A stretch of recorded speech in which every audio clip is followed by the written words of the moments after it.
Hello children, we are going to discuss today force on a current carrying conductor.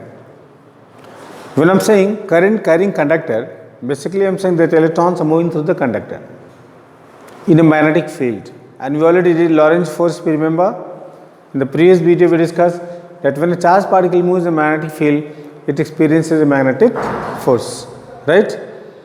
Now, so when electron moves, electron is a charged particle. When electron moves through a conductor, for example, suppose I have a conductor out here in which current is moving in this direction, and suppose magnetic field is directed upwards like this.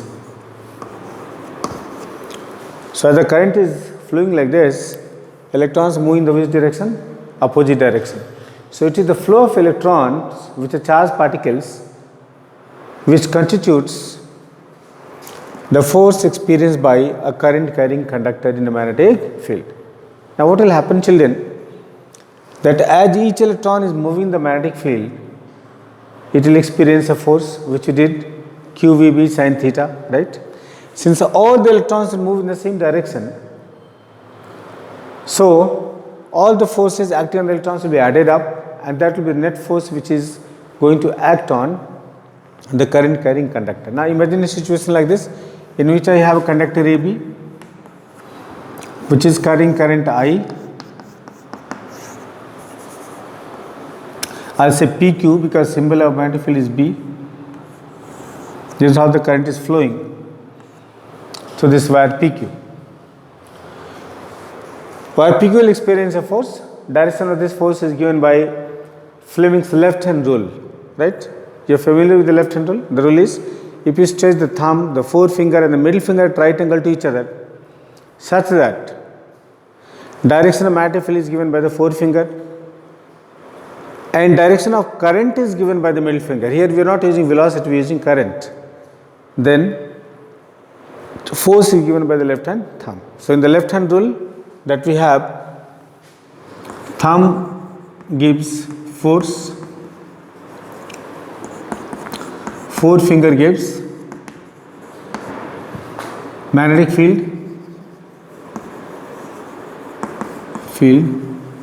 then middle finger gives current. So this is Fleming's left hand rule. If you stretch the thumb, the forefinger and middle finger at right angle to each other such that direction of magnetic field is given by the forefinger, direction of current is given by the middle finger, then force is given by the what? Thumb. If you can very easily see this, let us apply it here. Field is going up, current is going from left to right, so force will be where? Upwards. This is how it will try to move towards me. If I stand, it will move towards me. We can conduct a simple experiment also to see this. Here we have an aluminum rod, a light aluminum rod, and then it's carrying a current here.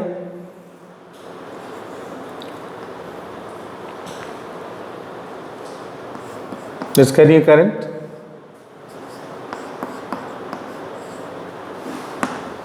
Right?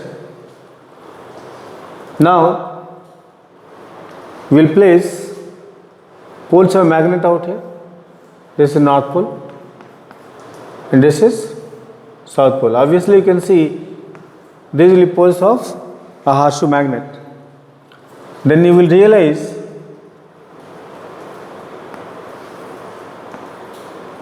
that this aluminum rod PQ will start moving. If I want to know direction of this force, magnetic field is from north to south, so it's pointing where? Downwards like this. No? And current is, if I use, it will be something like this. You can very well see, this is the field, this is the current. So where is the force? Force is acting what? Inside. So this will try to deflect away from me, something like this. This will be direction of force acting on the wire. So So we concluded that whenever we place a current carrying wire in a magnetic field, it experiences a magnetic force, right? And direction of force is given by Fleming's left hand rule. Now, what are factors influencing force on a current carrying conductor? Let's say this. Children, we are going to discuss the factors on which the force on a conductor will depend. Imagine here we have a current carrying wire and this is the magnetic field B, and this wire is carrying current I,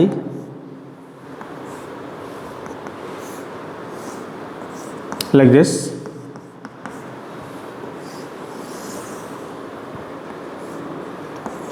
This angle is theta.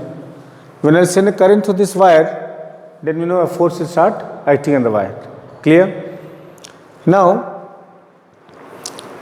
the force acting on this wire depends upon so children, force acting on this wire is directly proportional to current, directly proportional to length, directly proportional to intensity of magnetic field, and directly proportional to sine of theta. So if you combine all this, then F is directly proportional to I LB sine theta. F is equal to K into ILB sine theta. Now experimentally, K comes to be equal to 1. K is constant of proportionality. Experimentally, its value comes to be equal to 1. So we get F is equal to ILB sine theta. Right? Now what will be direction of force on this wire? If I use left hand rule, I will be taking component of this length perpendicular to the magnetic field. So this will be the component. So I put my magnetic field here, my finger here, forefinger. This is direction of L and this will be B. Clear? So this will try to move where? Outwards. The force on this will be acting outward along the dot. It will try to come towards me, right? So force on the wire is F is equal to ILB sine theta. But you know that force is a vector quantity. Force is a vector quantity. So in vector form we write, in vector form we will be writing F vector is equal to I into L cross B. So this is the vector form of the force acting on the wire. Now there are two special cases, in fact three special cases. Case 1. Case 1 is if theta equals to 0. Children, if theta is equal to 0,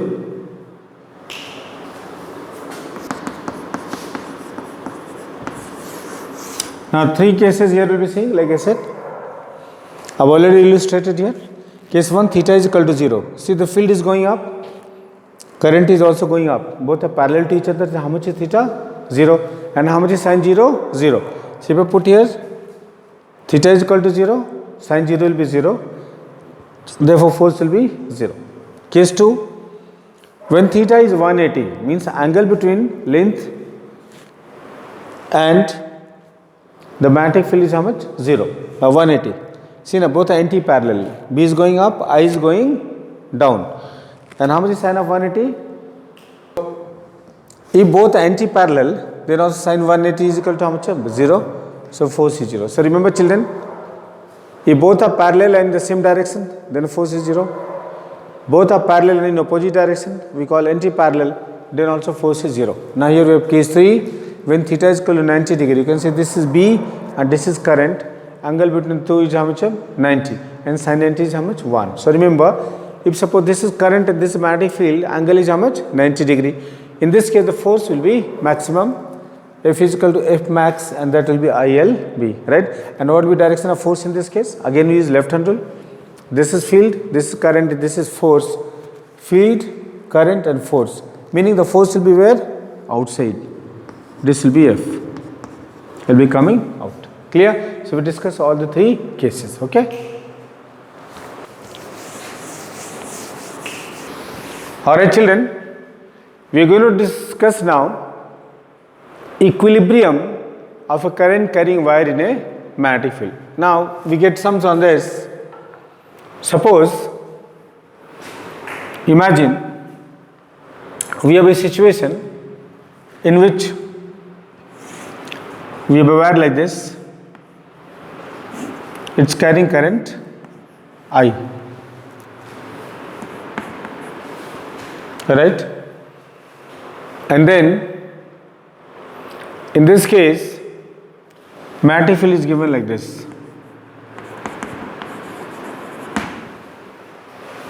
Sorry, field is given like this.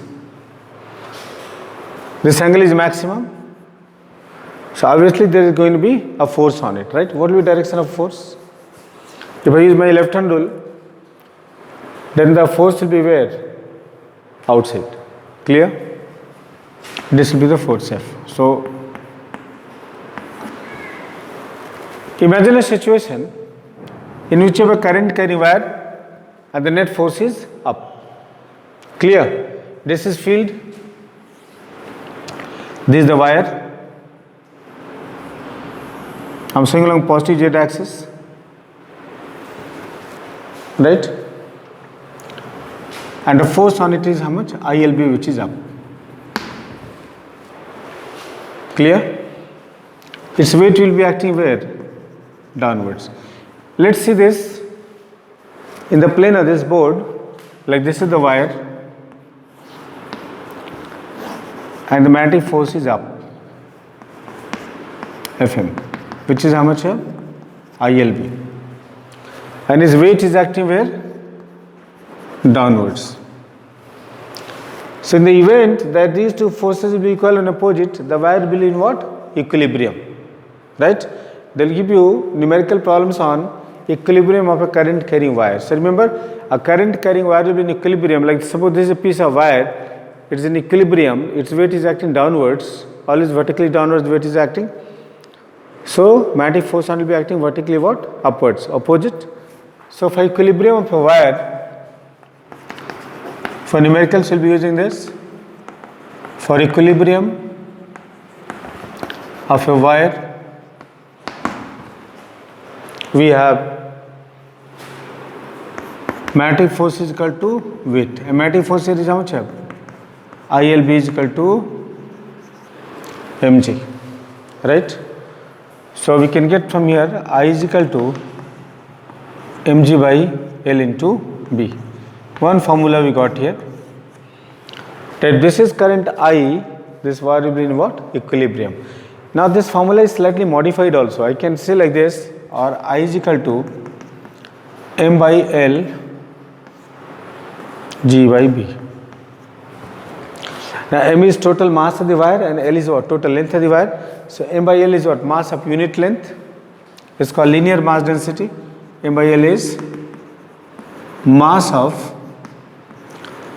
unit length, and we denote it by what? Lambda. Remember, we've also done lambda, we have used in electrostatics, that is linear density of charge. Here lambda is linear density of mass. So we can also say I is equal to lambda G by B. So for numericals we can easily use this. Okay. I want to demonstrate this. You may have problem with the direction out here. Imagine I have a magnetic field like this. Try to understand it nicely. And then this I assume as a wire. It's carrying current outside, right? This is current. This is current in the wire. It's directed perpendicular, no? It's perpendicular to the plane of the board, right? Let's see what will be direction of force on this. I put my forefinger toward the magnetic field and it's carrying current where? Outside. I'll put it like this now. So where is the force acting? Upwards. That means now this duster, if I consider it as a wire which is carrying current outwards, you will get force which is acting where? Upwards. This will be ILB. And its weight will be acting where? Downwards. So the upward force ILB will be equal to its weight mg, then it will be in equilibrium. This is what we are discussing. We will see a numerical on this. Simple numerical, okay.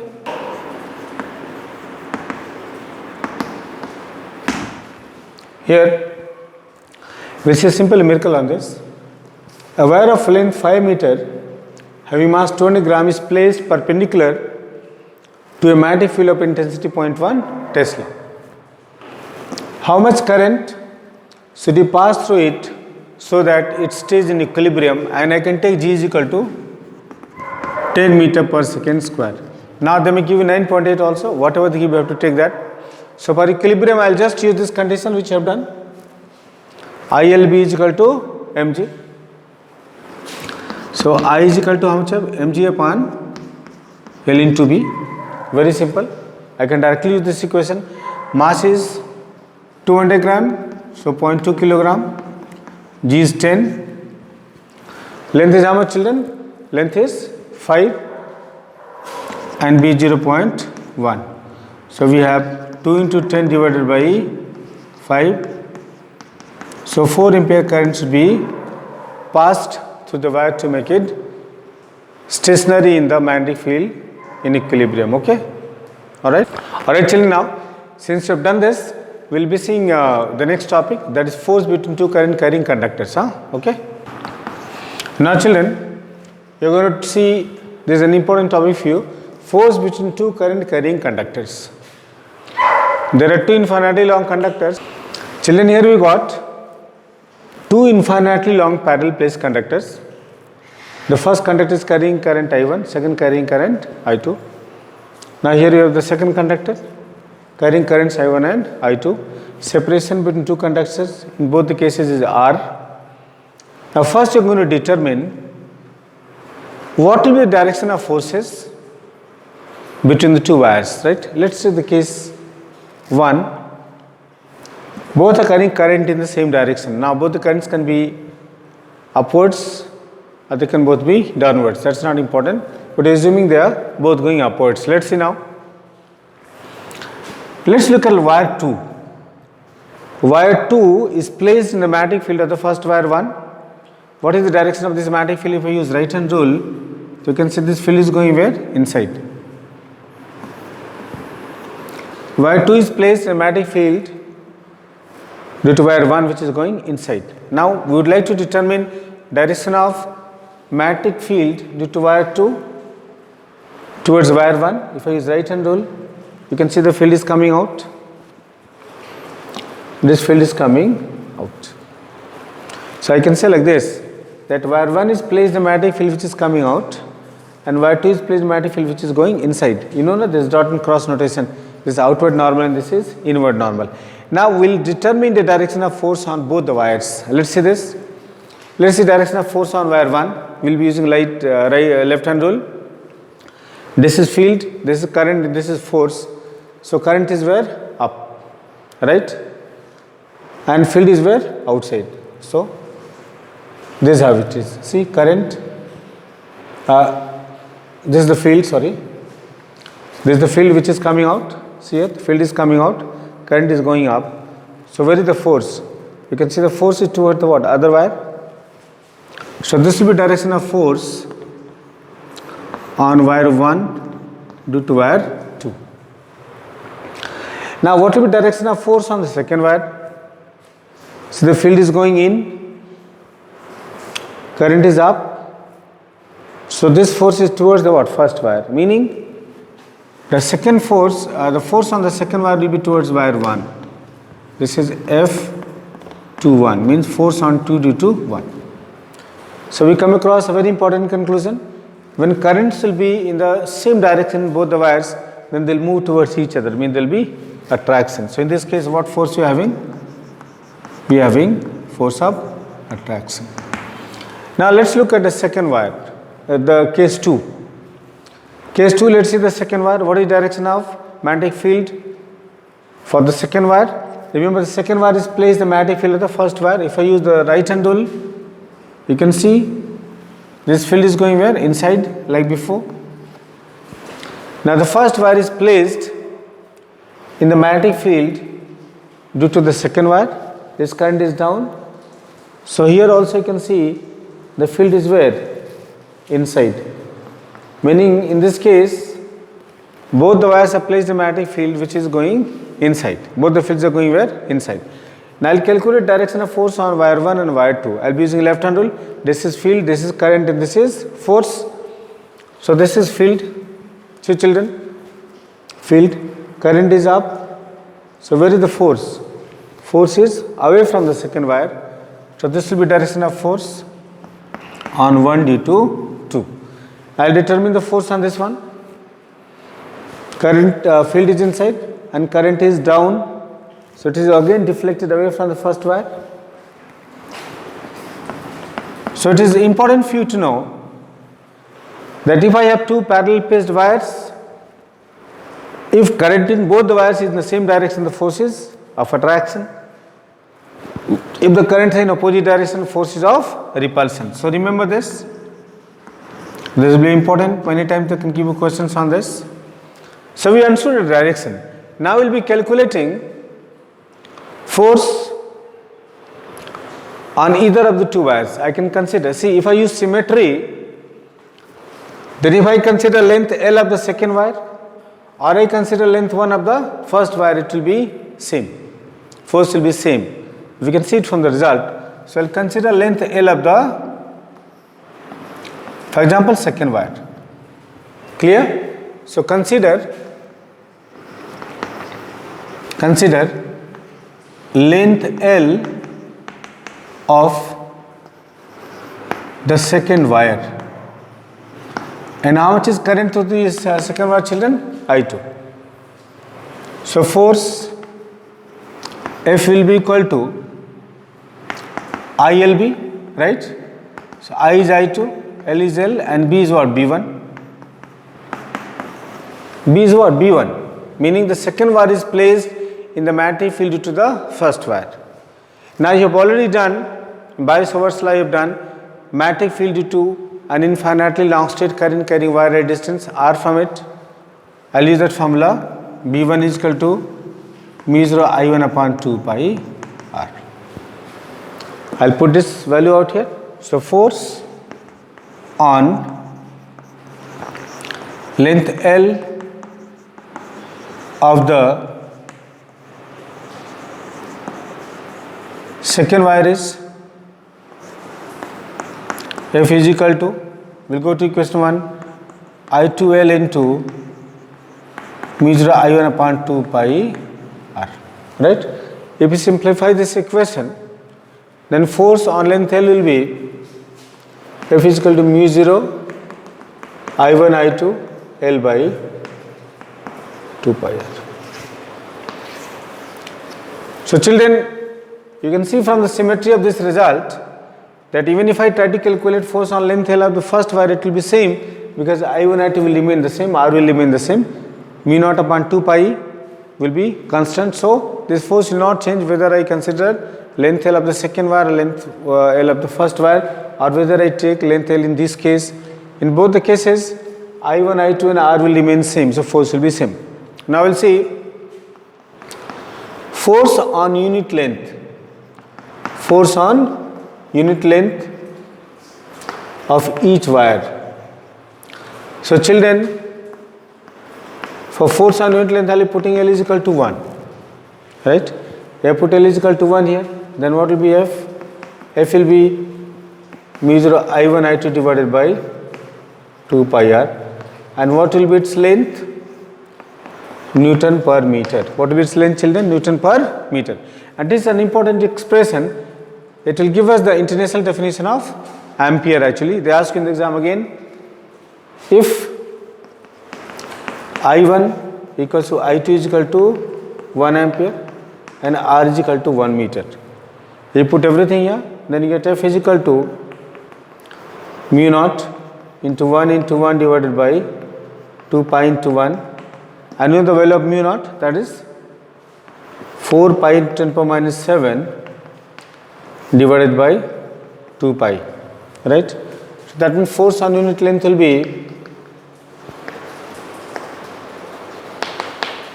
in this case F will be equal to 2 into 10 power minus 7 Newton per meter. So children, this value which you have got gives us definition of international definition of ampere. Now you have already done definition of 1 ampere. If 1 coulomb charge flows through a wire in 1 second, the current is 1 ampere. We are not going to talk about that definition. Here we have, if you have two parallel placed infinitely long wires separated by what distance? 1 meter. And if you allow 1 ampere current to pass through both of them, then on 1 meter length how much force will be produced? 2 into 10 power minus 7 Newton.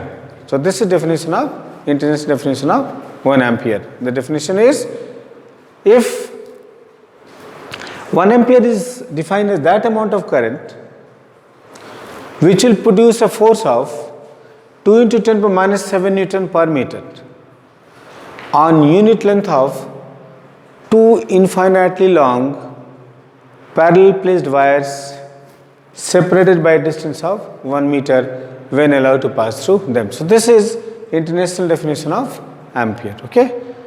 Alright children, we move on to the next topic now. Okay. To pass through them. So children, this is international definition of ampere. 1 ampere is that amount of current which produces a force of 2 into 10 minus 7 Newton per meter on unit length of parallel placed wires separated by 1 meter when allowed to pass through them. Okay. Alright. We have children now torque on a current carrying loop or coil in a magnetic field. Let us say this is an important discussion. We should understand it nicely. We have a rectangular loop PQRS. I have taken a rectangular loop, but for that matter you can take a loop in any shape. I have taken a coil or a loop PQRS, right, which is placed in magnetic field of intensity B. I will assume length of the coil is L and the breadth is B. Clear? And a current is going like this. In fact, technically speaking, a coil has a very large number of turns, but we are considering a single turn. So if more turns, we can just multiply by n. Let's see what will happen to this coil now. When I look at PQ and try to calculate direction of magnetic force on it, if you see carefully, I will be using which rule? Left hand rule. So you can see here, this is the magnetic field and the current is going up. So what will happen to the force? The force is going what? Inside.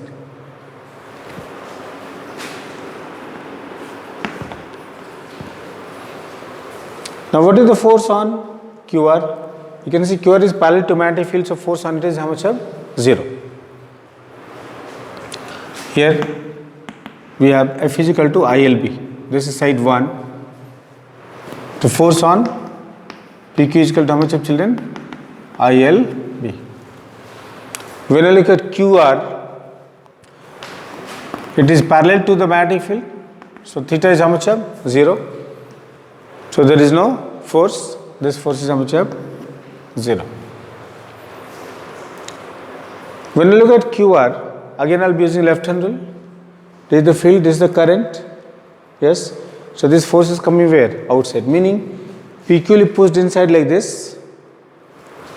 This is how the force will be going inside, which I have shown, the normal going inside, negative z axis, and this will experience a force which is coming out. So I will be showing you outwards like this, positive z axis. This force will also be how much here?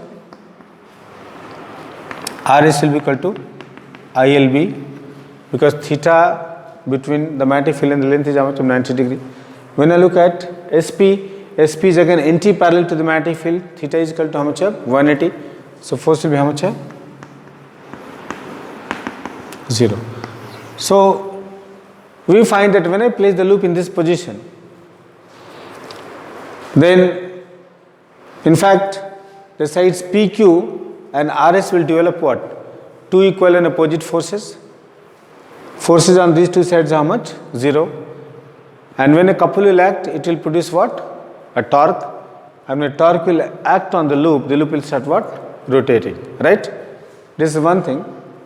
How will it rotate? In the clockwise sense, like this. This will go inside, will come out, so it will rotate like this. Clear? Let's take a more generalized solution. A more generalized situation. Initially the loop was like this.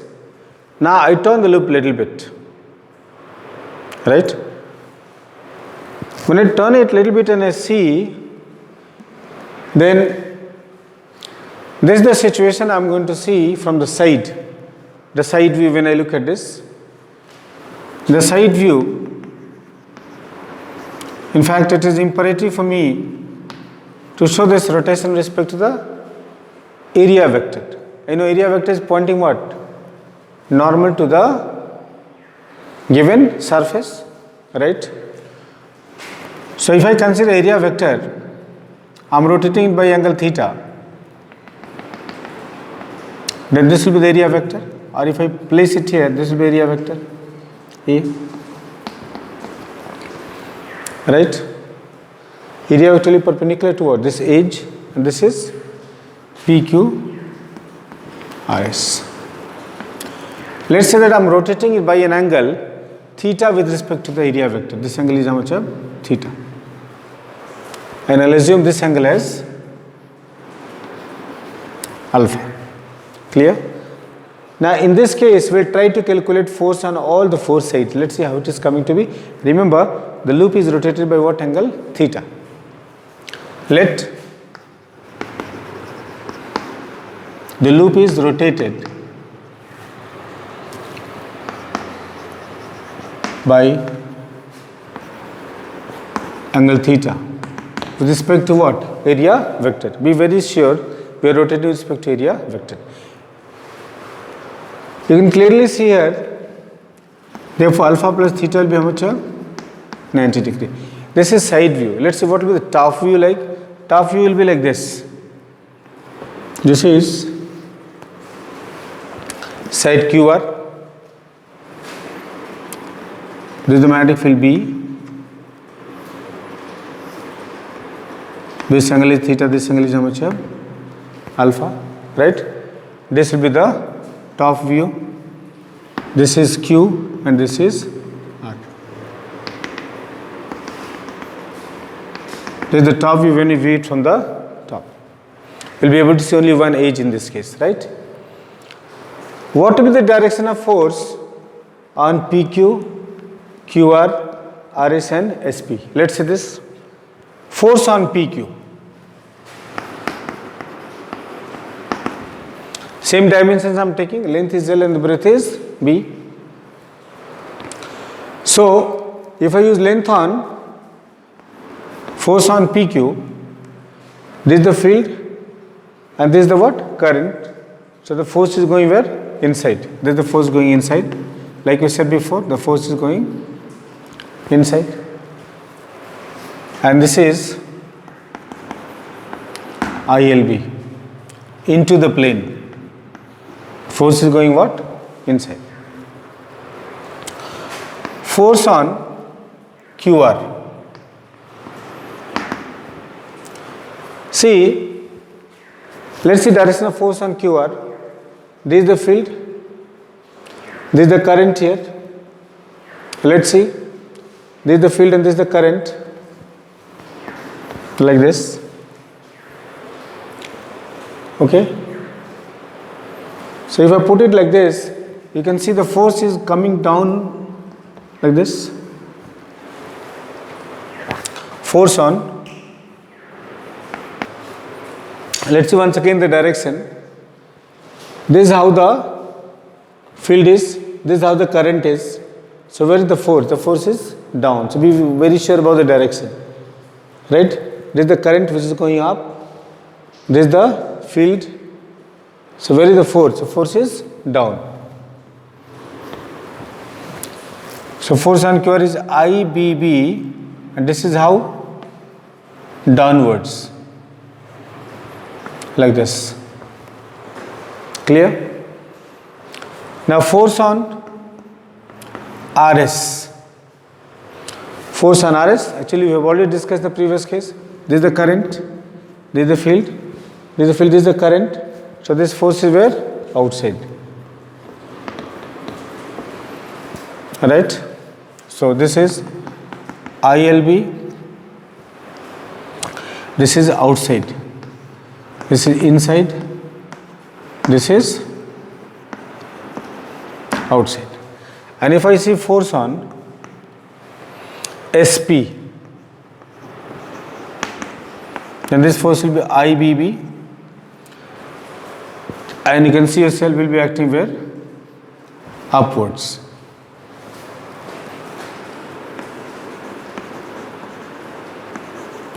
Now children, will be acting up like this. It's very interesting for you to see.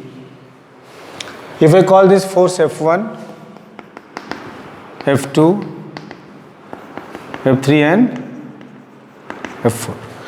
Then you can see that these forces F2 and F4, they are opposite and they have a common what? Line of action. See here, this is F1 and this is F2. And you can see they are equal, sorry, not F1, F2, F2 and F4. These forces are equal and opposite and they cancel each other. This is F2 and this is F4. That means on the width, the shorter sides, QR and SP, there will be no force because they will be cancelling each other. So F2 and F4 cancel each other. So children, if F1 and F2 cancel each other, we can superimpose this F1 and F3, these two forces. It will be something like this if I see the top view. This force is acting inside and this is acting where? Outside. This is ILB and this is ILB. Clear children? Now if this angle is theta, then how much is this angle? This angle will also be how much? Theta. How? I have said here na, alpha plus theta is equal to 90. This angle is already 90. Right? Here we can see the top view. This is 90. So this angle will be how much? 90 minus alpha. Right? And 90 minus alpha is equal to how much? Theta. So very easily we got, when you look at this top view, that this length is B. If I join the centers here, center of the coil, then how much will be this length? This length will be how much? B, na? And this is B, this will also be B, right? And this will be the perpendicular distance between these two forces, right? This distance is suppose R perpendicular, then I can take sin theta. Sin theta will be perpendicular by what? Hypotenuse. Hypotenuse is B. So how much R perpendicular? Perpendicular distance will be B sin theta. Clear? So we conclude that these two forces F2 and F4 cancel out, and F1 and F3 they produce what? A couple. And couple is net force is 0. They are acting in opposite direction. So your net force is 0. If net force is 0, then there will be no linear motion. Right? However, F1 and F2, they are acting in opposite direction. Imagine there is a coil and I hold it. Forces on these two shorter arms will cancel each other. Force here is inside and here it is what? Outside. So what will happen? Turn, no? This is what is going to happen. The coil will start turning. It will experience a torque because of the couple. So I will say here, since net force is 0, therefore there is no linear motion. No linear motion. There is no translation. Means there is no translatory or linear motion. Translation means translatory motion which is stateless. There will be no linear motion. So what will happen? That F1, F3 will produce a torque and therefore the dipole will start what? Rotating. So I'll say here F1 and F2 act as a couple, and therefore produce torque, and hence produce a torque. And torque means what? Rotational effect, and this will set the loop into what? Rotation. So torque will be, we denote it by tau. Tau will be force into perpendicular distance. I write it full, perpendicular distance. Okay, meaning torque is equal to F into R perpendicular, and F is how much, children? ILB. F is how much here? ILB. So if I put this value out here, children, then I get torque is equal to ILB into B sin theta. Clear? So torque is equal to I L into B into capital B sin theta. And how much is length into breadth? Length into breadth is area, but length into breadth is equal to area. Area symbol is A. So we get here torque is equal to how much? IAB sin theta. So children, this is expression for torque acting on the loop. So what we concluded, whenever I will place a loop, current carrying loop in a magnetic field, it will experience a torque. And why it will experience torque? Because of couple. Two forces will cancel out on the shorter arm, and then what will happen? The remaining two forces will form a couple and will be set into rotation. Now this expression tells us the torque will act only till the time theta is not 0 or 180. When theta will be 0 or 180, then torque will also become 0. So suppose this is the coil and this is the magnetic field. So you can see that area vector and magnetic field in the same direction. How much is the torque? 0. Theta is 0. But if I make it like this, then normal to the plane will be, coil will be like this, and the field will be like this. How much is the angle now? 90 degree. Torque will be maximum. Clear? And now, since the torque is acting, the coil will be set into rotation. And the other thing which is very important and you have to know is that because the net force is 0, since net force is 0, there is no translation. I mean, the coil will not move in a linear motion, but it can what? Rotate. So this was torqued on a single turn, but it's possible that the coil has very large number of turns. Okay, let's say this. N into IAB sin theta, a torque is equal to NIAB sin theta. If number of turns is n, then we'll have to multiply with n, and this will be NIAB sin theta. Now this quantity NIA which you are seeing, NIA is called magnetic moment, magnetic dipole moment. And children, we denote it by either BM or capital M. I can use either of the symbols. You can also denote it by mu. All the symbols are used. We'll be using M. So tau is equal to how much? MB sin theta, where M is dipole moment and M is equal to how much? NIA. Now dipole moment is a vector quantity. In vector form we write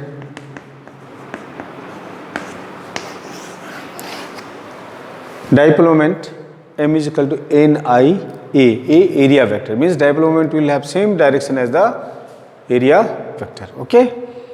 So in vector form we can write torque is equal to NI into E cross B, or here again another formula, or torque is equal to M cross B. Clear? So you can use all these notations and you have to know the dipole moment M is equal to NIE. Okay? Children, a brief discussion of direction of dipole moment. Dipole moment is a vector quantity. What will be its direction? Remember, direction of dipole moment is same as direction of the area vector. It is very easy. We can use the right hand rule. If you curl the fingers of right hand and stretch the thumb at right angle to the fingers, such that current is given by the what? Fingers, then thumb will give you direction of the dipole moment. Like let's see in this case, current is like this. So I put my fingers in direction of current, my thumb is going what? Inside.